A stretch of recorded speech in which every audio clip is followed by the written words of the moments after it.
او څوک چې د جمعې په ورځ سورۃ الکهف تلاوت کړي نو د یوې جمعې نه واله د بلې جمعې پورې به د مخې ته یو نور وي، رڼا به د مخې ته د یوې جمعې نه واله د بلې جمعې نو د جمعې په ورځ حاضري وختي کوو او بل د سنتو ډېر لوی اهتمام کوو. دا خبره ذهن کې پخه کوي چې کم سړی د سنتو اهتمام نه کوي د به فرض نیمګړي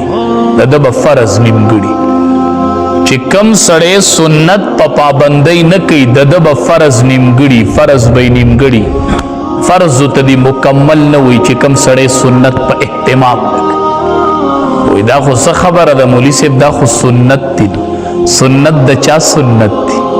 سنت د چا سنت دی؟ لږ ودرېږه تلک سوچو کا سنت د چا سنت دی؟ د نبی کریم صلی الله علیه وسلم سنت دی. دا وړه خبره ده. د دین بل غټ وعید شته دی چې کم سړی سنت نه کوي، نبی کریم صلی الله علیه وسلم فرمای زما د شفاعت نه به محروم وي په میدان محشر کې. زما شفاعت هغه ته نه حاصلې، زما سنت یې نه دي کړي، ما سره وفا نه ده کړې، نو دی به زما د شفاعت نه چې دی دا به محروم ګرځي. دا سړی موږ خو په تمه یو چې میدان محشر به امام الانبیا به سفارش کوي، مونږ به د سفارش د لاندې راځو، زمونږ به سفارش کوي.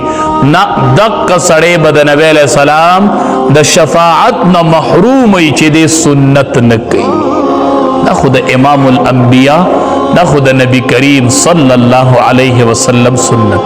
قربان د صحابهونه یو صحابي ناست دی یو ځای کې شاهي مجلس دی، ډوډۍ خوړل کېده نو د هغه نه نوڼۍ وغورځېدله کته، هغه نوڼۍ راواغستله، هغه داسې ډېره ګنده نه وه، صفی کړه نو خوړی.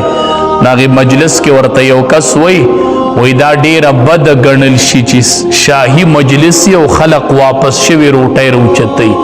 هغه ورته وایي اترک سنت حبیبی لهؤلاء الحمقا، زه د نبی کریم صلی الله علیه وسلم سنت د دې بې وقوفانو د وجې نه پرېږدمه؟ شاهي مجلس ته زه د امام الانبیا سنت پرېږدمه؟ سنت به اعلی وي او سنت باندې به همیشګیري وي. دا به یو ځای کې نه پرېږدو. هغې به چای روټۍ کې سنت نه پرېښودل. موږ نن د مانځه سنت پرېږدو، موږ وایو دا څه دي، خو سنت دي. دا ډېر لوی اهمیت لري. او جمعې په ورځ باندې درود شریف کوشش ډېر زیات کوو. د جمعې په شپه او په ورځ هر ټیمې وایې، خو د جمعې په شپه او په ورځ باندې ډېر وایې. نبی کریم صلی الله علیه وسلم صحابي ته وی ما باندې درود وایې او د جمعې په شپه او په ورځ ډېر وایې. صحابي راغی نبی کریم صلی الله علیه وسلم ته فرمایي د الله حبیبه چې تاسو وفات شئ بیا به موږ درود وایو د جمعې په ورځ او په شپه، نو ستاسو دا وجود مبارک به قبر کې زوړ شوی نه وي، ریزه ریزه شوی به نه وي د الله حبیبه چې موږ درود وایو. نبی کریم صلی الله علیه وسلم ورته فرمایي ان الله حرم علی الارض اجساد الانبیاء، یوازې زمانه د ټولو انبیاء وجودونه الله په ځمکه حرام کړي دي. ته ځمکه څه نشي ویلی، دا د انبیاء وجودونه دي، ته ځمکې څه نشي ویلی. ما باندې درود وایې، د جمعې په شپه او په ورځ ډېر وایې. حدیث مبارک کې راځي نبی کریم صلی الله علیه وسلم وفرمایل وی پوزه دې په خاورو کې ککړه شي د هغې سړي چې هغه زما نوم واوري هغه ونه وایي چې صلی الله علیه وسلم، وی د ده دې پوزه په خاورو کې ککړه شي. بل روایت کې راځي وی بخیل سړی پیژنئ، شوم سړی پیژنئ، صحابه ورته وایي شوم سړی هغه دی چې د هغه په مخ کې زما نوم واغستلی شي او دی په ما باندې درود شریف ونه وایي. دا شوم دی، شوم دا بخیل دی، بخیل چې ما باندې دی درود شریف نه وایي. او درود وایي، موږ چې درود وایو نو څه وایو؟